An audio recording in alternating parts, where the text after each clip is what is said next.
এক লোক তার ব্যান্ড নিয়েও গাড়ি পরিষ্কার করেছিলেন। এই সময় তার 6 বছরের মেয়ে পাথর দিয়ে গাড়িটির কাছে যায় এবং গাড়ির একপাশে পাথর দিয়ে আছড়িয়ে কিছু লেখে। লোকটি যখন দেখতে পায় তার মেয়ে গাড়ির গায়ে আঁচড় কাটছে, তখন সে রেগে হিতাহিত জ্ঞানশূন্য হয়ে পড়ে এবং মেয়েটির হাতে আঘাত করে।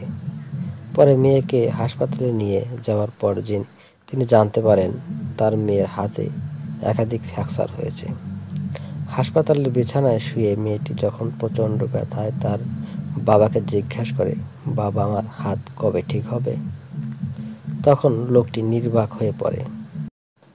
সে তার গাড়িটার কাছে ফিরে যায় এবং রাগে গাড়িটাকে অসংখ্যবার লাথি মারে।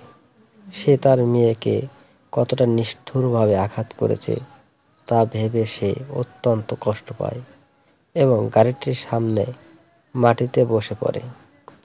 একসময় তার চোখ যায় গাড়িটি যেখানে তার মেয়ে পাথর দিয়ে কিছু একটা এঁকেছিল, সেখানে লেখা ছিল, বাবা, আমি তোমাকে অনেক ভালোবাসি।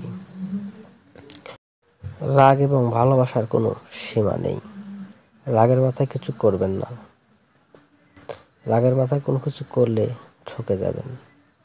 তাই সবার কাছে অনুরোধ রইল, রাগ হলে মাথা ঠান্ডা রাখবেন এবং আমার ভিডিওতে কোথাও কোনো ভুল হলে নিজ দায়িত্বে ক্ষমা করে দিবেন এবং ভালো লাগলে অবশ্যই সাবস্ক্রাইব করবেন।